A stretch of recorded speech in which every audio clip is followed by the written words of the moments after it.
अस्सलाम वालेकुम, आप देख रहे हैं फेस टू फेस। मैं हूं मोहम्मद अकबर बाजवा, साथ मेरे ताहिर मलिक साहब मौजूद हैं। चीफ जस्टिस साहब का आज वो जो एक खिताब कर रहे थे SCCP के नुमाइंदों के साथ, उसमें एक बड़ी इंपॉर्टेंट उन्होंने स्टेटमेंट दी। उन्होंने कहा कि कानून की जो बार बार तशरीह करनी है उससे मसाइल पैदा हो जाते हैं। तो अब किस हवाले से बात कर रहे थे, क्योंकि इस वक्त पाकिस्तान के अंदर हम ये देख रहे हैं, यहाँ से अदालत एक फ़ैसला देती है और दूसरी तरफ से पार्लियामेंट उसके खिलाफ आ जाती है, पॉलिटिशियंस उसके खिलाफ आ जाते हैं, वो अपनी तशरीह कर रहे होते हैं। कल हमारे साथ SAPM थे लॉ पे इरफान कादिर साहब, वो ये फरमा रहे थे कि हम बताएंगे कि फैसला आएगा सुप्रीम कोर्ट का, खासतौर पे मिलिट्री कोर्ट्स के हवाले से, कि वो ठीक है या नहीं है, हम आइन को देखेंगे। काम सुप्रीम कोर्ट का होता है आइन की तशरीह करना, लेकिन यहाँ पर मामला कुछ उल्टा ही चल रहा है और उसी की वजह से। लेकिन दूसरी एक और चीज़ भी है उसके अंदर। चीफ जस्टिस साहब की जो स्टेटमेंट है, इट मे मीन के मतलब ही was talking about the court and the जजेस themselves over a period of time, जो उन्होंने उसकी की हैं तशरीहात हुई हैं। ताहिर मलिक साहब, एक अमेरिकन सुप्रीम कोर्ट के जस्टिस थे रॉबर्ट जैक्सन साहब, वो ये कहा करते थे कि we are not final because we are infallible, but we are infallible because we are final. यानी कि हम हतमी इस वजह से नहीं है कि हमने जो कह दिया वो ठीक होगा, हम जो कहते हैं वो ठीक होता है क्योंकि हम हतमी हैं। पाकिस्तान की सुप्रीम कोर्ट हतमी नहीं रहेगी, ऐसे मामला बना हुआ है आजकल। ये बड़ा, मेरे ख्याल में बड़ा बेसिक क्वेश्चन है, ये कोई छोटा मोटा क्वेश्चन नहीं है। मेरा ख्याल है दुनिया ने 7000 साल में जो छोटा मोटा सीखा है इंसान ने, उसने रियासत बनाई, और रियासत में दुनिया में कहीं पे कन्फ्यूजन नहीं है। 207 मुल्क हैं, ये एक ही वाहद है पाकिस्तान, जहाँ पे वज़ीर-ए-आज़म का मामून खुसूसी कह रहा है कि अदालत तो अपना अदलिया पार्टी नहीं है रियासत का, अदलिया का काम ही नहीं है तशरीह करने का। पूरी दुनिया में अदलिया का काम है कि हुकूमत जो है पार्लियामेंट कानून बनाती है, हुकूमत कानून के मुताबिक काम करती है। और ये भी कह रहे हैं कि जज साहिबान को कानून का ही नहीं पता, उनको पता आइन का नहीं पता। अब मेरा सवाल ये, मुझे तो ये जो आज मैं अपना सुन रहा था जज साहब को, ऑनरेबल चीफ जस्टिस साहब को, तो उन्होंने तो बिल्कुल बड़ा अच्छे अल्फाज में, बड़े सुलझे अल्फाज में उन्होंने कहा कि यार इतने मुकदमे ले आए हो, इतनी तशरीह हमसे मांग रहे हो कि उसमें कन्फ्यूजन पैदा होना शुरू हो गया। और मैं आपको ये बता दूँ, ये सारा फ्लॉ आपकी पार्लियामेंट का, आपकी पार्लियामेंट सोई हुई है, वो खुद कवानीन बनाती नहीं, ड्राइविंग सीट पे है कोई नहीं। मुझे खुद भी नहीं पता कि पाकिस्तान की कोई पॉलिटिकल पार्टी है, पाकिस्तान की किसी पार्टी का कोई विजन है। एक अजीब, मतलब हर बंदा अपनी अपनी जो डिमांड है ना वो चाह रहा है। मतलब इस मुल्क में अब आप किसी 6 साल के बच्चे को पूछ लें कि अगर सुप्रीम कोर्ट ने कहा 15 मई को इलेक्शन होने चाहिए, मैं समझ it is the end of the it. उस दिन साबित हो गया कि पाकिस्तान की रियासत जो है स्ट्रक्चरली प्रॉब्लम पॉलिटिकल सिस्टम से ज़्यादा रियासत के अंदर है। ये रियासती निज़ाम नहीं चल सकता। आप 2000 इलेक्शन करा लें, मैं आपको चैलेंज करता हूँ, जब तक आप अदलिया को अदलिया नहीं बनाएंगे, पार्लियामान को पार्लियामान नहीं बनाएंगे, हुकूमत को हुकूमत नहीं बनाएंगे। पता नहीं, शायद जो नामजद चीफ जस्टिस हैं उन पे बहुत ज़्यादा तकिया किया हुआ है हुकूमत ने, शायद वो आए तो फिर उनके फैसले मानना, तो फिर दूसरे नहीं माने। यार यही तो क्वेश्चन है, यही तो अपना चीफ जस्टिस साहब दबे दबे अल्फाज में ये कहना चाह रहे हैं कि हमने इतना ज़्यादा लोड कर दी कि एक को हम खुश करते हैं, दूसरा नाराज़ हो जाता है। खुश करने की जरूरत ही नहीं होती ना ताहिर मलिक साहब, जहाँ पे कानून होता है वहाँ पे कानून होता है। कानून तशरीह करना सुप्रीम कोर्ट का काम है। बात नहीं है, लेट्स बी लिटिल फ्रैंक। आपकी सारी सियासत जो है वो अदालत में चली गई। आपके सारे जो पॉलिटिकल डिस्प्यूट है, आप मुझे बताएं, आपकी अदालत में कोई इंसानी हकूक पे बात कर रहा है। एक तो कोई वकील साहब ने कुछ जाके फरमाया सी, तो जज साहब ने कहा था मैं आपके लिए दुआ कर दूं। क्या कहा था उन्होंने कि यार चलो सब्र कर लो, कोई से काम ले, मुझे बता दो कोई ह्यूमन राइट्स पे, कोई महंगाई पे, कोई एजुकेशन पे, किसी एक चीज पे अदालत ने आम आदमी को कोई इमीडिएट नेचुरली ताहिर मलिक साहब, ऐसे जहां पे ह्यूमन राइट्स का इशू आ जाता है, पूरी दुनिया के अंदर ये होता है कि जहां पे फंडामेंटल राइट्स की बात आती है ना, वहां पे टेक्निकलिटी साइड पे हो जाती है। यार मेरा यहाँ पे जो बेंच बना था ये ह्यूमन राइट्स के एक क्वेश्चन को आंसर करने के लिए बना है, उधर टेक्निकलिटीज आ गई। से ज्यादा अच्छी अंडरस्टैंडिंग मुझे बताओ, 5 साल में पाकिस्तान की सुप्रीम कोर्ट की सारी जो जंग है वो किस पे चली? सारी सियासत। ये अगर ये पॉलिटिक्स एक इधर अपोजिशन वाला होता है वो उधर आ जाता है और हुकूमत उस तरफ चली जाती है। सारी लड़ाई जो है पॉलिटिकल। अजहर सिद्दीक साहब हमारे साथ हैं, उन्हें शामिल गुफ्तगू कर लेते हैं। Thank you very much Azhar Siddique साहब, आपने वक्त दिया है। आप क्या समझते हैं सर, हु इज रिस्पॉन्सिबल? ये जो मामला चल रहा है, जुडिशरी का भी इसके अंदर है, क्योंकि वो कहते हैं एक डिवाइड है जुडिशरी के अंदर, वो है भी, नजर भी आती है हमें, और दूसरी तरफ से तो खैर हुकूमत है, उन्होंने they want it all their own way. क्या इस पे आपकी टेक है? बहुत शुक्रिया। हमारी याद और कई प्यार मोहब्बत की बातें ताहिर मलिक साहब सब पुरानी हैं, तो ये हमारी इनसे लड़ाई बहुत पुरानी है। एक दौर में हमारी लड़ाई हुआ करती थी कि मैं चूंकि जुडिशल एक्टिविज्म बहुत करता था और मैं पब्लिक इंटरेस्ट, मेरा मेन एम ही पब्लिक इंटरेस्ट है, और मैं वैसे रिकॉर्ड की दुरुस्ती के लिए बताता चलूं, जस्टिस साकिब निसार साहब के दौर में हम लोगों ने बड़ी पब्लिक इंटरेस्ट की थी और बहुत से इश्यूज, आप सेहत ले लें, आप एजुकेशन ले लें, आप एनवायरनमेंट ले लें, फिर हमने 1,10,000 के करीब अकेले एक चैम्बर में बैठ के बड़े काम की, वो डैम वाला इशू ले लें, बहुत काम की। हुआ क्या, हमारे अपने सियासतदानों ने अदलिया को निशाने पे ले लिया और जब आसिफ कोसा साहब आए तो वहां उन्होंने कहा जी मैं डैम बांधूंगा, केसों के वो क्या बंधे। उसके बाद जस्टिस गुलजार साहब आए, वो भी डरे डरे, काम उन्होंने भी नहीं किया। जस्टिस उमर दयाल साहब ने जब शोरे से मामला ठीक किए तो यहाँ फिर कैंपेन शुरू हो गई। अब ये रिकॉर्ड पे है, मैं चूंकि मैं हाईकोर्ट में बहुत से काम किए, मुफ्त तालीम में ये जुडिशियल एक्टिविज्म हम लोगों ने की है, एनवायरनमेंट में, महंगाई के हवाले से, जो चीनी की कीमतें आज यहाँ तक आई हैं, आटे के हवाले से, मैं क्या कौन कौन सा सब्जेक्ट आपको बताऊं। प्रॉब्लम ये हुई है कि ये 66 सियासतदानों के केस ने अदालतों को मिलायन इतना कर दिया कि वो पब्लिक इंटरेस्ट अपनी जगह चल रहे थे लेकिन दूसरे मामला में उलझा दिया। लेकिन याद रखिएगा मैं अभी आपको, और ये कोई जुडिशियल एक्टिविज्म को अनहोनी चीज नहीं है। ये मैं आप अमेरिकन हिस्ट्री पढ़ के देख लें, मार्शल ने, अगर आप इंग्लिस्तान में आ जाएं, लॉर्ड डाइनिंग आ जाएं, अगर आप इंडिया में चले जाएं, पीएन भगवती, चिन्नप्पा रेड्डी, कृष्णा अय्यर, इतने काम किया। यहाँ जरूरत है, मैं इत्तेफाक करता हूँ मलिक साहब की बात से कि यहाँ जुडिशियल एक्टिविज्म की बहुत ज्यादा जरूरत है। ये मुल्क उसके बगैर गुजारा नहीं हो सकता। अब आते हैं असल मामला की तरफ साहब, जो आप बात कर रहे हैं। देखिए अब क्या है, इलेक्शन जो होना है वो 90 दिन के अंदर होना है और आईनी कदगन है। लाहौर हाई कोर्ट ने 10 फरवरी को, मैं गया लेकर इस केस को, वहां हमने बहस की, पाकिस्तान तहरीक इंसाफ भी आई, कह दिया इलेक्शन कमीशन भाग गया कि मैं डेट दे नहीं था, मुझे इख्तियार ही कोई नहीं है। अपना गवर्नर कहने लगा मैंने नहीं डेट देनी, क्योंकि फ्लक्स ऑफ टाइम से असेंबली डिसॉल्व हुई थी। उन्होंने कहा कि आप मुशावरत से डेट दे दे। फिर हमने लंबी कहानी देखी कि वो जो जमातें हैं जो मिसाके जमहूरियत के बुनियाद, आज आप जेल में रख लीजिएगा, मैं आपको आइंदा की खबर भी दे रहा हूँ। अच्छा, वो आइंदा की खबर, अच्छा साहब वो जरा आइंदा की खबर जरा रखिए, वो सस्पेंस के लिए भी रख लेते हैं जरा, एक हमने ब्रेक लेनी है, वापस आते हैं तो आपसे वो आइंदा की खबर पूछते हैं। विदासी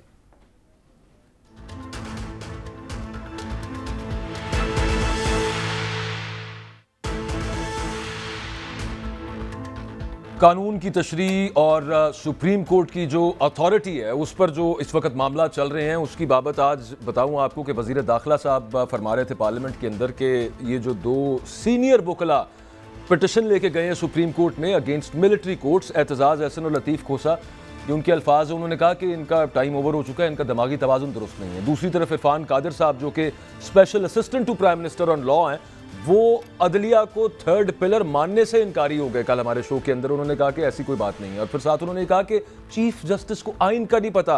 अजहर सिद्दीक साहब, ऐसी सूरत हाल के अंदर आगे क्या मामला बन रहा है फिर? वो बड़ी जबरदस्त बात है कि गली मोहल्ले के बच्चे हमें कानून सिखाएंगे, वो बताएंगे चीफ जस्टिस कौन है। इरफान कादिर साहब की हैसियत कितनी क्या है कि मेरी दोस्ती है उनके साथ। वो नैब में कुछ अरसा रहे, फिर प्रोसिक्यूटर रहे, फिर वो हाईकोर्ट के जज बन गए। वो कितनी देर जज रहे वो आप समझ सकते हैं। उनको मैं उनकी तरफ नहीं जाना चाहता, मेरी उनसे दोस्ती अपनी जगह पर है, लेकिन आप अपने वैसे आप उनकी तरफ नहीं जाना चाहते, लेकिन कल उन्होंने जवाद ख्वाजा साहब पे उन्होंने कह दिया, उन्होंने कहा कि वो तो पीसीओ के तहत उन्होंने हल्फ उठा लिया था। उनकी क्या क्रेडिबिलिटी है जवाद ख्वाजा साहब की, हालांकि खुद अपना उनका ही मामला रहा है। मैं एक बात बताऊं, जवाद ख्वाजा वो पिलर है यार, कॉलिनियस है ना, चीफ जस्टिस सुप्रीम कोर्ट रहे हैं, उनके जूनियर हैं, और मैंने पब्लिक इंटरेस्ट लिटिगेशन जो है ना मैंने सीखी उनके साथ है। मुझे हाई कोर्ट में सिखाई उन्होंने, मुझे पहला लफ्ज प्रो बोनो पब्लिक को उन्होंने सिखाया था।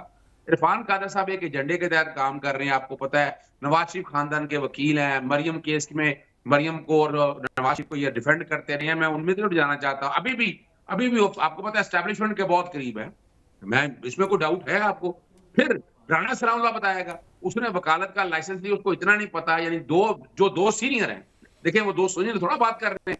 हाईकोर्ट बार में प्रोफेशनल ग्रुप सारा जो है इस वक्त मिलिट्री कोर्ट के खिलाफ है। मैं खुद मिलिट्री कोर्ट के खिलाफ हूँ। किस बात पे? क्या ठीक है करना करें, आपको भी एतराज, लेकिन ये राइट ऑफ फेयर ट्रायल और ड्यू प्रोसेस ऑफ लॉ जो आइन के आर्टिकल 10 से फराहम किया वो आपको देना है। और उसके लिए सिर्फ ये 2 वकील ही है, Hamid Khan professional group, Lahore high court bar, supreme court bar, Lahore bar, 2 lakh की मेजॉरिटी जो है, वो बात आपकी दुरुस्त है अदर साहब, लेकिन वो ये कहते हैं कि फैसला आ भी गया मिलिट्री कोर्ट्स के मुखालिफ, हमने फिर भी नहीं मानना, हम देखेंगे कि आइन के अंदर क्या लिखा हुआ, we will again after the decision, अगर हाइपोथेटिकली उनके खिलाफ आ गया हम फिर भी आइन को कंसल्ट करेंगे और हमने उसको आगे जो भी करना है वो करना है। फैसल वाडा साहब फरमा रहे थे कि जो इसके रास्ते में खड़ा होगा रौंद दिया जाएगा।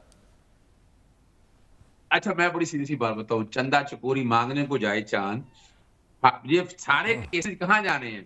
आपका ख्याल है कि पाकिस्तान फौज जो है या पाकिस्तान आर्मी जब सुप्रीम कोर्ट फैसला दे देगी वो रिवोट कर जाएगी? वो बैठकर फिर जबरदस्ती चलाएंगे फौजी कोर्टों के अंदर? सवाल ही पैदा नहीं होता। आप फिर क्या होगा? मामला जाएगा टेरिस कोर्ट के सामने।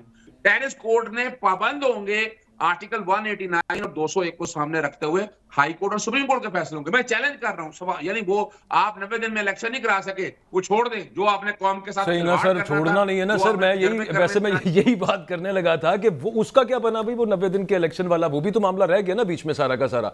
कोर्ट ने उसको इंप्लीमेंट करवाना था, नहीं करवा सके, तौहीन अदालत तक किसी पे लगी नहीं।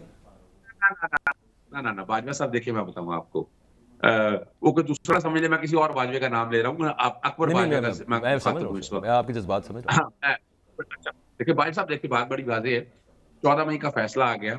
14 मई के बाद इन्होंने बहाना ये बनाया कि जनाब पैसे नहीं है, वो 1490 अरब रुपया अकाउंट में आ गया, स्टेट बैंक ने शो कर दिया। अब तो हमारा आप लेके जाए ना, कंटेम्प्ट कोई फाइल नहीं कर रहा, सुप्रीम कोर्ट के सामने कोई कंटेम्प्ट पिटीशन तो फाइल करें, कोई कंटेम्प्ट पिटीशन ही फाइल नहीं कर रहा। 14 पर कंटेम्प्ट हो चुकी है, ये मैं बता दूंगा। आपने भी नहीं की सर? किसी वक्त देखिए ना, यहाँ क्या हुआ, क्या है, इन्होंने टेक्निकल क्या खेला, पार्लियामेंट ने 2 कानून बना लिए, एक जजमेंट एंड रिव्यू और एक रिव्यू के हवाले से, आर्टिकल 188 का स्कोप बढ़ाने के हवाले से। वो दोनों की दोनों चैलेंज होगी। आपको अंदाजा नहीं है, इंडियन कोर्टों के अंदर सिटिंग जजों को भी तौहीन अदालत में सजा हुई है। भाई आप कौन है? जस्टिस कालिया फैसल हु इज? भाई आप एक एडमिनिस्ट्रेटिव तौर पर बैठकर एक ऑर्डर पास कर दें कि आप कहें कि जनाब मैं नहीं मानता, यू कांट। आपका एक बेंच बैठा, बेंच ने बैठकर ऑर्डर पास किया और उस एक्ट पे इंप्लीमेंटेशन रोक दिया, आर्टिकल 184(3) के स्कोप को रोक दिया। जब रोक दिया तो बात खत्म हो गई।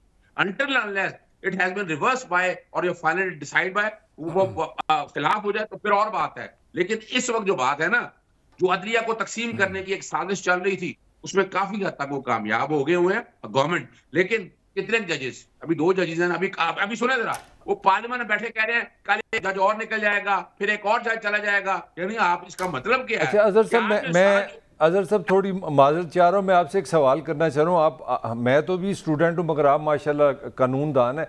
पाकिस्तान के आइन की स्पिरिट क्या है, मुझे थोड़ा सा समझाएं कि क्या ये आइन की स्पिरिट है कि पार्लियामान इज्तिमाई तौर पे कहे कि सुप्रीम कोर्ट जो फैसला करेगी हम उसके खिलाफ कानून पास कर देंगे? ये मैं रैकेट की बातें कर रहा हूँ। हुकूमत का वजीर, मेरी बात सुने ना, हुकूमत का वजीर के कि ये फैसला हम नहीं मानेंगे, वजीर आज़म का जो मावन है, मावन खुसूसी है, वो कहे कि फैसला जो होगा हम डिफ़ाइन करेंगे। मुझे आप बताएं जो पाकिस्तान का जो आइन है, क्या उसकी वाकई यही स्पिरिट है कि ये रियासत आपस में लड़ती रहे, ये रियासत की कोई डायरेक्शन नहीं हो, सारे अपनी अपनी पई रहे? वेर है, मतलब मैं सही हूँ कि, या मुझे समझ ही नहीं आ रही क्या है? मलिक साहब तुसी थोड़ा सही मारे जे, तुसी बिल्कुल थोड़ा सही मारे जे। फर्ज करें एक मुआविन खसूसी या वजीर कानून या वजीर दाखिला उठ के कहें कि हम नहीं मानते, ये कौन होते हैं? स्पिरिट ये है कि आपकी रियासत को मानना है। रियासत अगर इनकार कर रही है, या तो कोर्ट कहेगी या कोई पार्लियामेंट मेजोरिटी के साथ बैठकर कोई ऐसा, यानी मिसाल के तौर पर पार्लियामेंट बैठे मेजोरिटी के साथ बैठकर कहे कि हम नहीं मानते, वो और बात है। आप क्या, आप सिंपल मेजोरिटी के साथ बैठकर कहे कि हम नहीं मानते, ये नहीं हो सकता। इसीलिए तो ये क्या कर रहे हैं? यही तो आप आर्टिकल 4 और 5 तोड़ रहे हैं, आप हलफ तोड़ रहे हैं। यानी इस वक्त जो इस मुल्क के साथ खिलवाड़ आप कर रहे हैं ना, आप रियासत का दौर कर रहे हैं। यानी ये सारे प्रोसेस के अंदर। अच्छा, मैं एक और भी कॉन्फ्लिक्ट डिस्कस करना चाह रहा हूँ। 19 मई को जो हुआ है, पूरे पाकिस्तान ने कहा कि रियासत की इज्जत होनी चाहिए। रियासत के खिलाफ मेरा ख्याल है मैंने एक बंदे को 24 करोड़ में सुना जिसने कहा सही हुआ है, क्योंकि रियासत का मामला है ना, फौज भी रियासत का हिस्सा है, इंतजामी भी रियासत का हिस्सा है। मगर अब ये क्या अदलिया रियासत का हिस्सा नहीं है? बड़ा कंफ्यूज कर रहे हैं आप, हमें किस तरह समझाएं, सच क्या है? नहीं, देखिए मैं एक बात बता दूं आपके सामने, जहां तक 9 मई वाला वाकया या 10 मई वाला वाकया, पूरी कौम खड़ी है, बिल्कुल माफी नहीं चाहती कौम के, आप माफ किसी को छोड़ तो दें, के साथ किसी कोई को नहीं माफ छोड़ माफ अपने देखे। मैं बताऊं आपको, मैं जो बात कहना चाह रहा हूं कि ये और बात है। सवाल ये है कि वाकया हुआ है, दहशतगर्दी के पर्चे दर्ज किए, जब पर्चे दर्ज हो गए हैं तो भी दहशतगर्दी का कानून आपने बनाया है, स्पेशल लॉ मौजूद है, स्पेशल अदालतें मौजूद हैं, ट्रायल वहां पर ले गए आप, तो ट्रायल को ट्रायल, लेकिन यहाँ क्या हुआ है, यहाँ मौजूदा हुकूमत ने एक सियासी जमात को किल करने के लिए, कॉर्नर करने के लिए पहले डिटेंशन ऑर्डर, फिर एक एफआईआर में पकड़ना, दूसरी एफआईआर में पकड़ना, तीसरी, और फिर जो एफआईआर जो प्रेस कॉन्फ्रेंस करता था वो घर बैठ जाता था। यानी क्या अदालतों के वो पैरेलल सिस्टम हमने बैठकर बना लिया। इससे ये मैं तो ये इसलिए कह रहा हूँ कि इससे रियासत को कमजोर किया और उसमें नुकसान क्या हुआ। हालांकि करने वाले कौन है, इंतजामिया आपकी, करवाने वाली कौन है, हुकूमत है आपकी, पर्चे करने वाली कौन, वो है। अभी तक तो कोई ना कोई एस्टैब्लिशमेंट की तरफ से बराह रास्त कोई चीज अगर कुछ सामने आई हो, लेकिन रिकॉर्ड पे आपने क्या किया, रिकॉर्ड पे जो जलील हुई है ये 13 सियासी जमातों ने अपने मुंह पे कालक मान लिया है, इंतजामिया ने उनके हाथों में खेल के अपने आप को जलील इस हद तक कर लिया है। अब सवाल बड़ा सीधा सा है कि सारे मामले को सीधा कैसे करना है। एक तो जहां जो आप बड़े हामी थे मिसाके जमहूरियत के, वो मिसाके जमहूरियत ने जो बुनियाद रखी थी, आज अगर आप बैठे हैं, मुझे मलिक साहब आप मुझे बताइएगा, जो 2005 में बैठकर ये तय हुआ था मिसाके जमहूरियत पे अमल होना, 18वीं तरमीम के जरिए सारा हो गया, क्या आज जो कुछ हो रहा है उस मिसाके जमहूरियत पे अमल हो रहा है? आपने 63 नहीं, उसमें अजहर साहब, उसमें कमर जमान कायरा साहब से ये सवाल हमने पूछा था प्रोग्राम में, उन्होंने कहा कि वो मिसाके जमहूरियत हमारे और पीएमएलएन के दरमियान हुआ है, पीटीआई का उससे कोई लेना देना नहीं है। ये उनका जवाब। नहीं देखे ना, आप गलत बात कर रहे हैं अजहर साहब, आप गलत बात कर रहे हैं। देखिए मिसाक का ये हुआ था कि ये पाकिस्तान और सिंध और पंजाब आपका हमारा हुआ, तो तुसी विच पीटीआई कितों आ गई, देख रहे ज्यादती की ना आपने, मतलब तीसरा प्लेयर आप ले आए, तो फिर ये तो मुआहदा तो आपने तुड़वाया हमारा। वो फैसला ये हुआ था, एक बारी साड़ी एक बारी तोड़ी, यानी तो 3 बड़ी क्या किया उन्होंने, कहा था निगरान हुकूमत जाने वाला और आने वाला बनाएगा, इलेक्शन कमीशन आने वाला और जाने वाला बनाएगा अपना, और साथ साथ ही नैब में तरमीम की थी कि चेयरमैन नैब जाने वाला और आने वाला लगाएगा। ये आपने बड़ी जबरदस्त बात की कि ये बैठकर ये चार्टर ऑफ हम लफ्ज इस्तेमाल किया करते थे, आपको याद है पुराना, कभी कभी मैं मजाक से कहता था चार्टर ऑफ डकैती कहता था, आप कहते थे कि ये मिसाक हो रहा है इस मुल्क को आगे ले जाने के लिए, लेकिन हालात और वाकया ने साबित किया कौन सा मिसाक हो रहा है यहाँ। अब जरूरत है इस वक्त की, सबको होश के नाखून लेने चाहिए। मिसाक नहीं, मजाक की जमहूरियत हुआ है। मजाक की जमहूरियत। आपने बात जबरदस्त कर दी। आपकी उस बात के बाद मैं कुछ बोलना नहीं चाहता, लेकिन बात इतनी है, दुबई आ चुके हैं नवाज शरीफ, वहां बैठकर उन्हें भी होश आ गया है कि नहीं, कि कल मिलिट्री कोर्टों से सारे निजाम से सबसे ज्यादा अगर ये मुतासर होंगे तो हम भी नहीं बचेंगे। तो इसलिए मैं खबर ये दे रहा हूँ कि आगे मिसाके पाकिस्तान की बात चल रही है, मजाके जमहूरियत से निकल के। बिल्कुल। अच्छा, ये आखिरी चीज अजहर साहब, काजी फायज ईसा साहब आ जाएंगे तो फिर उसके बाद सैंक्टिटी दोबारा बहाल हो जाएगी सुप्रीम कोर्ट की फैसलों की, मेरा मतलब है। देखिए मैं बताऊं, सुप्रीम कोर्ट के एक इदारे के तौर पर लेके चलना है, और सुप्रीम कोर्ट को अगर आप इस तरह लेकर चलेंगे ना, यानी जस्टिस काजी फायज ईसा की सपोर्ट में को मुझे ये बता रहे पुराने जितने चीफ जस्टिस गुजरे, जस्टिस जवाद एस ख्वाजा जो है बहुत वाइब्रेंट और इंटेलिजेंट जज रहे हैं, उसके अलावा जितने चीफ जस्टिस पुराने गुजरे हैं, सुप्रीम कोर्ट के जितने जज गुजरे हैं, कोई एक जज उनके साथ आके खड़ा हुआ, उन्होंने अपनी मर्जी में एक सियासी जमात के हमायत याफ्ता कुछ लोगों को अपने साथ मिला ली हो तो वो अलहदा बात है।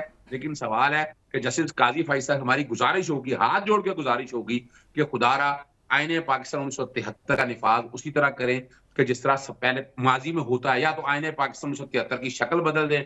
अब आप तकरीबन 1973 के बाद आ जाके कहें कि आपको नई शक्ल चाहते हैं या अपनी मर्जी के मुताबिक इंटरप्रिटेशन चाहते हैं, तो वो सब नुकसान देगा इस रियासत को, और इस रियासत को नुकसान से बचाने के लिए मैं फिर गुजारिश करूंगा मिसाके पाकिस्तान की तरफ जाए। इवन सुप्रीम कोर्ट के जजेस भी इस हवाले से सोचे कि अवामी मसाइल को कैसे हल करना है, इस कौम को कैसे लेके जाना है, वरना तो इलेक्शन कमीशन जैसे इदारों ने ये मिसाके जमहूरियत ने आज तबाही की जिम्मेदार कौन है पाकिस्तान के अंदर? इलेक्शन कमीशन है। 99% जो मुल्क में खराबी हुई है उसकी जिम्मेवार इलेक्शन कमीशन है। ठीक, thank you very much. Azhar Siddique साहब हमारे साथ मौजूद थे। नवाज शरीफ बात हो रही थी, मलिक साहब वो सुना दुबई जा रहे हैं कि पहुंच गए हैं, क्या मामला है? शहबाज शरीफ भी वहां पे पहुंचेंगे, बाकी भी, और ये नया मिसाक होने लगा है, पहले लंदन में होते थे अब दुबई के अंदर हो रहे हैं। नहीं, मिसाक तो शायद हो ही जाएगा, मगर मिसाक के साथ आपको पता है ना, यहाँ पे अक्सर कभी कभी आप भी बड़ी बड़ी खबरें तोड़ते हैं ना, फलानी वीडियो आ रही है, फलानी फिल्म बन रही है, फलानी वो होती है बैंकॉक के शोले वगैरह। तो ये बड़े समझदार लोग हैं, ये इसलिए पाकिस्तान में मिलते ही नहीं है। आपका मतलब है कि चूंकि दुबई में या लंदन में आईबी नहीं है, तो इस वजह से फिर वो वहाँ पे प्लान उधर बनाते हैं। वहाँ लोड शेडिंग बड़ी होती है ना, वहाँ अक्सर ये मतलब वहाँ कोई इक्विपमेंट भी अच्छे नहीं होते, लिहाजा ये इसलिए नहीं आते। और आपकी इतला के लिए जरदारी साहब भी आपको पता है और बिलावल साहब भी ऑन इज वे हैं। और ये मेरा ख्याल ये मैच फिक्स है सारा। एक्चुअली आप देखें इतफाकत कितने अच्छे हो रहे हैं, एकदम IMF भी मान गया और एकदम हमारी अदालत को भी पता चल गया कि वो जो फलाना केस था ना नवाज शरीफ साहब पे प्लाट का जो उन्होंने दिया था उनको उसमें भी बरी हैं। मतलब हमारे एक ऐसा एक सिस्टम है, मैं आज ही सोच रहा था मैं कितना खूबसूरत सिस्टम है सियासी। एक दिन एक गुलूकार है, उसको कहा गया यार तुम्हारे अंदर तो एक बहुत बड़ा सियासतदान है, इब्राल की बात करूँ तो वो जनाब वो सियासतदान बन जाते हैं। एक दिन वो प्रेस कॉन्फ्रेंस में बनते हैं नहीं मैं तो फिर गुलूकार हूँ। तो मुझे लगता है कि ये दुबई का जो मामला है ना, ये मुझे लगता है इनको नज़र आ रहा है आगे इलेक्शन, और इलेक्शन की सिर्फ एक वजह है। इलेक्शन की वजह बार बार जो मैं कह रहा हूँ, अजहर ने भी बात की है कि ये सारी ये जो फौजी अदालतों का मसला है, ये आइन की कोई लड़ाई नहीं है। जो मैं बार बार कह रहा हूँ, आप सुप्रीम कोर्ट को पॉलिटिकल क्रश करने के लिए क्रश अब हो ये रहा है कि इनको नज़र आ रहा है इलेक्शन। इसी के साथ देखिए कैसी कैसी खबरें आ रही है, नवाज शरीफ पाकिस्तान वापस आ रहे हैं, खबरें आनी शुरू हो गई हैं और अंदर के जराए भी कह रहे हैं कि ईज ऑन इज वे। वो काजी साहब नामजद चीफ जस्टिस, अच्छा वो हो गया। नंबर 2 जो जिस तरह मैंने आपको बताया, तो कंडीशन एक केस है, अब यहाँ पे भी बरी हो गया, फिर आपका IMF से भी मुआहदा हो गया। और एक मैं आपको खबर देता हूँ, ये जो दुबई जो जा रहे हैं ना, ये इसके साथ सऊदी अरब वगैरह, ये एक पूरी फिजा बनाने लगे इलेक्शन कैंपेन की। ये कोशिश कर रहे हैं उन लोगों से मिलके कि आप जिस तरह एकदम खबर आई है ना IMF से लोन आपको आ गया, अब वो अपने आप को पैसे देंगे, इन्वेस्टमेंट की बातें करेंगे। You will see with in few days आप सुनेंगे कि जी सऊदी अरब ने कहा इतने $10 बिलियन की हम इन्वेस्टमेंट करने लगे हैं, $25 बिलियन की फलांग करने लगे। नहीं ये दोबारा आएंगे। अच्छा। तो आपको लेकिन उसमें इनका कोई कमाल नहीं है। नहीं ये सारी इलेक्शन कैंपेन एस्टेब्लिशमेंट का कमाल है, जिसका भी है सबका। मैं आपको प्लान बता रहा हूँ, इलेक्शन का प्लान बता रहा हूँ कि IMF भी आ गया, थोड़ी सी महंगाई भी कम हो गई। अच्छा आज इनको पता लगे कि यार पेंशन बहुत ज्यादा है। वैसे 35 साल से पासन चला रही है ये सागडार साहब, 5वीं दफा चल नहीं सकता था इस तरह से। नहीं मेरा यार सवाल ये, मुझे ये बताओ बाजवा, जब आप मुझे बार बार बताओगे कि इलेक्शन हमारे पे बड़ा पेंशन का बोझ है, पेंशन का बोझ है, ये मैंने खत्म करना है, किसने खत्म करना है, ये तो मुझे बताओ। ये हज पे जाके दुआ से खत्म होगा। अच्छा वहाँ खत्म होगा। हाँ, ये पाकिस्तान की जो मौसमी मसाइल है ना, ये वहाँ पे वो आज इसहाकदार साहब ने फरमाया भी है कि वो वहाँ पे जाके दुआ करें तो उससे मामला जो ना बेहतर होंगे। मैं एक ब्रेक ले लेता हूँ, फिर इसी के ऊपर बात। ये बड़ा हाँ, इसहाकदार साहब वो पहले कहते थे जनाब एक प्लान A कामयाब नहीं होता तो प्लान B आ जाएगा।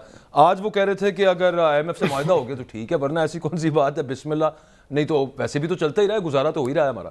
तो इस जो फाइनेंशियल इस वक्त सिचुएशन है उस पर कुछ बात करते हैं इस ब्रेक के बाद।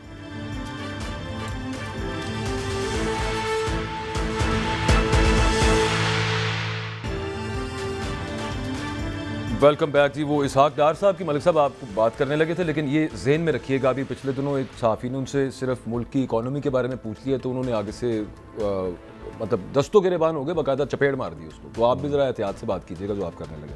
यार मेरी तो गाल छड़, वो आज उन्होंने 215 अरब के जो चपेड़े लगा दी हैं पाकिस्तानी को, उसका भी तो कोई जवाब करो ना, उसका भी तो जवाब दो।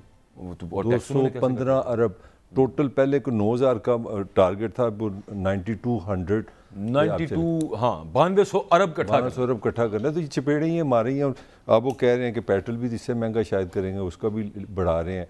और कोई प्रॉपर्टी आज फिर एक किस्म का टैक्स आप नया बजट आपने बना दिया ना, वो तो होना ही होना ना, आगे आना। असल में वो चल ये रहा है मामला। वो कहते हैं कि पाकिस्तान जो है ना 72 साल से वो अपनी चादर के मुताबिक पाऊनी था, ज़्यादा फैला रहा था। अच्छा। तो उसको लिमिट के अंदर लेके आना है आप। अच्छा ये यार ये मुझे बताओ, ये 72 साल पहले इस मुल्क का जो वज़ीर आज़म या सदर या जो भी चीफ एग्जीक्यूटिव था वो अकबर बाजवा था, या ये हमारा ये नदीम मलिक जो हमारा कैमरा मैन, तुम लोगों ने पासन चलाया। यार खुदा का खौफ कहो, 40 साल से तो तुम अकबर से ज़्यादा टाइम हो गया PMLN को, बजाय कि ये कहें कि यार हम 40 साल से इस मुल्क में पेंशन का निज़ाम सही नहीं कर सके, हम 40 साल से PIA को प्रॉफिटेबल नहीं बना सके, हम 40 साल से रेलवे को प्रॉफिटेबल नहीं बना सके, हम 40 साल से इतनी बड़ी रियासत है। मैं आपको सिंपल ज़ुबान में बता दूँ, 9,000 to 200 आपने बताया ना, दुनिया का कोई मुझे ज़ेन बता दो जो 9,000 अरब रुपए का टैक्स इकट्ठा करे और ख़र्चा अपना कितना रखे, 18,000 अरब। यानी कि आपको मैं 100 रुपया दूं और आप घर में सरकारी खर्चे नहीं रहने हैं, बाकी वो आपसे मेरे से डिमांड कर रहे हैं कि नहीं, ये पॉइंट बड़ा जरूरी है अकबर। ये IMF है क्या? ये पाकिस्तानी को जो बीमार कर दिया IMF, वो मेरे लिए नहीं है। IMF इसलिए है कि हमने ये जो पेंशनें देनी है, ये जो हमने PIA का लॉस है 600 रुपए का, IMF किस लिए होता है? ये सानू IMF आ गया। और ये मेरे, हम तो अनपढ़ लोग हैं, ये कैमरा मैन मुझे बताते हैं, मुझे से बड़ी खुशी की बात है कि IMF हमें पैसे देने लगा। मैं कहा काका तेन की लबना है तुम्हें? मैं अभी बताऊं कि 56 रुपए का यूनिट है आपका एक बिजली का। IMF ने तुम्हें क्या देना है?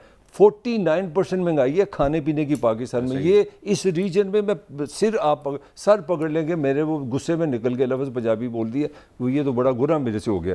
तो 1% महंगाई है खाने पीने की चाइना में, 2.9% है इंडिया में, ये जो मैं अपने रीजन की आपको बता रहा हूँ, और 3% है अफगानिस्तान में। मैं 49% खाने पीने की चीजें आपने मुझे आप ये बताएं, आप इंडिया की बातें तो है, मैं आप जाके IMF तो जफा पा लें जाके इंडिया ने, मुझे बताएं कि वहां की सियासी सूरत हाल कभी इस तरह की होती है, ये हरकतें वहां पे चलती हैं? मेरा तो सवाल ये है ना, जो तुमने किया था, मेरा सवाल है कि हमारे हुक्मरान इतने खूबसूरत हैं, हमें आगे बता। अच्छा, हुक्मरानों से वो बात पेंशन वाली आप जो कर रहे थे, इट्स लॉन्ग ड्यू। और चलें, एक चीज अच्छी है जो उन्होंने इस वक्त स्टार्ट की है कि पेंशन रिफॉर्म्स। एक चीज जो डार साहब बता रहे थे, हमें भी पता था। सर जी बात तो सुने ना, वो ऐसे लोग हैं सरकारी जो एक नौकरी से रिटायर होते हैं, दूसरी से तीसरी पे वो 3-3 पेंशनें ले रहे हैं सर। तो भाई वो मैंने आपको पता है कि वो जो नौकरियां 3-3 पेंशनों वाली होती हैं, उनकी तनख्वाहें कितनी होती हैं, पेंशन कितनी होती है? मुझे याद आ गया ना, जब मुशर्रफ साहब आए थे तो हमारे एक जनरल साहब थे, जनरल अरशद महमूद साहब, वो लेफ्टिनेंट जनरल रिटायर थे, लाजमी बात है वहाँ पे पेंशन लेंगे। फिर वो जनाब वो वाइस चांसलर पंजाब यूनिवर्सिटी लागे, वो भी उनकी इनकम शुरू होगी। फिर जनरल साहब को, मुशर्रफ साहब को पसंद नहीं है कि वो इतने बड़े अहदेदार हो गए, वाइस चांसलर बड़े लंबे जो, फिर उन्होंने गवर्नर पंजाब भी बना दिए। तो यहाँ पे फिर मुझे बताओ, ये मैंने पॉइंट किया था, बताओ ना मुझे, पेंशन मैंने दी थी यार, अकाउंटेबिलिटी तो मैंने आपसे करनी है। मेरा काम है अपने वजीर ख़जाना से पूछूं कि भाई ये किस किस्म का निज़ाम तुम लोग चला रहे हो जिसमें लोग 3-3 पेंशनें ले रहे हैं। तो 70 साल के बाद ये मुझे अच्छी खबर दे रहे हैं कि देख। और एक और बात, पैरों के कितने पके हैं, पता है क्या लफ्ज़ था? मैं नाम नहीं लेता, कादा इखलाक यार, कौन सा इखलाक? मेरे टैक्स पे अगर कोई बंदा 3 जगह पेंशनें ले रहा है और आप इतना अच्छा मेयार अपना इखलाक का रखें कि मैं नाम नहीं लेता। और भाई पाकिस्तान के लोगों को भी पूछो, मैं अभी परसों आपको मैंने बताया 59% जो एक आम आदमी की इनकम है, 59% आपकी खाने पे जा रही है और तकरीबन 40% आपकी बिलों पे जा रही है। 2-3% आपके पास पैसे बचते हैं, उसको कह रहे हैं पाकिस्तान की असेंबली में मेरे वजीर खजाना साहब फरमा रहे हैं। असल में नाम नहीं बताता, वजह उसकी मलिक साहब ये नाम क्यों नहीं बताते जरा ये बताओ। ये बात बिल्कुल ठीक है ना, वो नाम इस वजह से नहीं बताते कि वो बता मजा दिए पैना। हाँ बिल्कुल ऐसे ही है, मजा नहीं पैना भी नहीं, लेकिन नहीं आपके वाला भी मामला है, आपके वाला भी मामला जो अक्सर आप कहते हैं ना कि घर भी जाना है। इंग्लिश में बोलता हूँ मैं, अपोलोजाइज में पंजाबी फिर बोलता हूँ। हाँ अच्छा खैर, वो मामला सर ये है कि दूसरी तरफ वो इन्वेस्टमेंट की बात कर रहे हैं, बड़ी अच्छी बात है वो जो स्पेशल इन्वेस्टमेंट फैसिलिटेशन काउंसिल बनाई है, बाहर से लोग आए यहाँ पे इन्वेस्ट करें। सूरत हाल ये है कि इन्वेस्ट करेंगे सर्विसेज सेक्टर में कर सकते हैं, यहाँ पे वो इंडस्ट्री लगा सकते हैं। बिजली इत्थे कोई नहीं रही, हुकूमत कहती है जी 3 घंटे। मुझे आप बताएं आपकी तरफ बिजली कितनी जा रही है? आप तो वैसे बड़े पॉश इलाके में रहते हैं। मैं तो बहुत अमीर इलाके में, हो सकता है आपकी तो बिल्कुल 1 सेकंड में जाती है। मेरे तो घर में दो जगह से आती है। 7000 मेगावाट का आपको शॉर्टेज है। मैं आपको पहले उससे पहले खबर दे दूं, आपको पता है इस मुल्क के पास जितनी बिजली हम बना सकता है ये मुल्क, अगर वो सारी बिजली आपकी तारों पे डाल देना तो पूरा पाकिस्तान अंधेरा हो जाएगा। कैपेसिटी है ट्रांसमिशन का हमारे पास सिस्टम नहीं। 20 अरब डॉलर, 20 बिलियन US डॉलर आपको चाहिए तारें लगाने के लिए। देखिए कोई एक आपके साथ ज्यादती हुई है, अगर आप सारी अपनी बिजली जो आपकी कैपेसिटी है वो आप ले आए तो फिर दर्द सारा सिस्टम ही चौक कर जाएगा, पूरा पाकिस्तान अंधेरे में चला जाएगा। पहली बात है। दूसरी बात यह कि मैंने थोड़ी सी आप जैसे सियाने लोगों से मिला हूँ, उन्होंने जो मुझे फायदे गिनाए ना लोड शेडिंग को, उसके बाद तो मेरी आंखों में आंसू लोड शेडिंग के फायदे। हाँ, मैं 1 मिनट मुझे दे दो। सबसे पहले उन लोगों का कहना है कि जनाब इससे खानदानी निज़ाम वापस आ रहा है। ये जो आप जैसे शोधे जैसे लड़कियां ना जी, मैं VCR देख रहा हूँ, मैं TV देख रहा हूँ। VCR किस दौर में चले गए? हम लोग फैमिली से दूर हो गए, मोबाइल मीडिया के साथ चले गए, तो उन्होंने कहा बिजली नहीं होगी तो आपका खानदानी निज़ाम वापस आएगा। ये बहुत बड़ी खूबी है। फिर हमारा असी जिस दौर के लोग ना, हमारा थोड़े हमने बैठ के ना अखबार की खबरें बातें करनी, सत्तू शत्तू पी के टाइम गुजार लेना, अब वो वापस आ गया। ना इंग्लिश बोलती है ना गाड़ियों की बात, दोस्ती का कल्चर वापस आ गया आपका। फिर TV मीडिया के जो नेगेटिव असर आता है, ब्रेकिंग न्यूज़, लाल रंग पीला रंग, कत्ल हो गया, मर्डर हो गया, आप पीस में चले गए। फिर साइलेंस जो खामोशी आपको मिलती है लोड शेडिंग में रात को, ऐसे लगता है कि आप मरी आ गए, पहाड़ों में आ गए। जो साइलेंस इज वेरी हेल्दी। दुनिया के सारे डॉक्टर कह रहे हैं कि सबसे ज़्यादा जो साइकोलॉजिकल आपको डैमेज चीज़ करती है वो नॉइज़ करती है। जब बिजली नहीं होती तो नॉइज़ नहीं होता। तो पसीने से आपका कोलेस्ट्रॉल कह लें, फिर आपका जो रोज़ाना चर्बी का ख़त्म होना, फिर आपकी शुगर उससे बेहतर होती है, आपकी हेल्थ बेहतर होती है।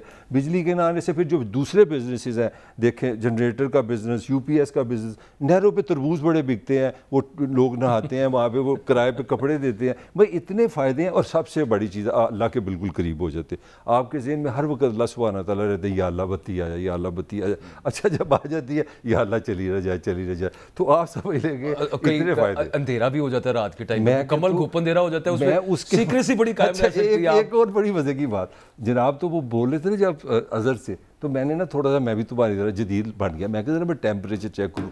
दुनिया में जो वर्ल्ड रिकॉर्ड है ना वो है डेथ वैली कैलिफोर्निया। मैं तो जो 2 दफ़ा गया हूँ। डेथ वैली दुनिया की जो नाम से वाजे हो रहा है ना, डेथ वैली आज वहाँ मैंने देखा टेम्परेचर था 39 सेंटीग्रेड। और लाहौर में जब मैंने देखा कहता है 52 फील्स लाइक यानी कि शर्मिंदा होगा आज डेथ वैली जो वर्ल्ड रिकॉर्ड है दुनिया की दी हॉटेस्ट प्लेस को शर्म आएगी कि लाहौर 52 पे और मैं 39। जहन्नम से थोड़ा ही पीछे रह गया। नहीं जहन्नम उसी क्रॉस कर गए। अब तो दोबारा इजलास करना पड़ेगा कि यार इनके लिए कौन सी जन्नत बनाओ पाकिस्तानियों के लिए। 52 पे नहीं काम होता भाई। 52 पे मैं तुम्हें चैलेंज करता हूँ। बिन गाजी देख लो, लिबिया देख लो, डेथ वैली देख लो, दुनिया में कहीं पे 52 सेंटीग्रेड पे इंसानी लाइफ नहीं हो सकती। ठीक बात। You talking the probably second largest pollution की वजह से और ग्रीनरी खत्म होने की वजह से load shedding, thank you to load shedding. वहाँ बिजली नहीं है, वहाँ बिजली नहीं है। 52 पे आप बिजली नहीं लोगों को दे रहे। और आप अंदाज़ा लगा लें इसमें जो लोगों का जो लॉस होगा। अब बेशुमार हमारे जैसे मैं छोटे शहरों में देखता हूँ, मुझे बड़ी खुशी होती है। लोगों ने ना बहुत ज़्यादा काम शुरू कर दिया है, ये नेट पे बिजनेसेस करते हैं। अच्छा वैसे load shedding on a serious note also, मैं जो दोस्त हैं जो बिजनेस करते हैं, सर्विसेज प्रोवाइड कर रहे हैं यहाँ पे या छोटी मोटी कोई इंडस्ट्री चला रहे थे, मैं फिलहाल सिर्फ सर्विसेज की बात कर रहा था जो IT सेक्टर के अंडर आती हैं। मलिक साहब उनके साथ मामला ये हुआ है कि बिजली 8-8, 9-9 घंटे जब बिजली जाती है आपको जनरेटर चलाना पड़ता है। वो जो जनरेटर के डीजल की वजह से वो कॉस्ट आती है वो उससे भी ऊपर चली जाती है। उनके प्रॉफिट मार्जिन्स बिल्कुल मिनिमल हो गए। दूसरी तरफ से इन्फ्लेशन, फूड इन्फ्लेशन आप जो दूसरा बता रहे थे 49%। एम्प्लॉय आके उनको ये कहता है कि जनाब साड़ी तनख्वाह बताओ, बगैर गुजारा नहीं। वो कहते हैं कि भजन हमारा इतने एम्प्लॉयज के साथ गुजारा नहीं है। आपको पता है कि ये आज कुछ अर्सा पहले बजट के अंदर शहबाज शरीफ साहब कह रहे थे कि हमने 100 अरब पे IT सेक्टर को लेकर जाना है।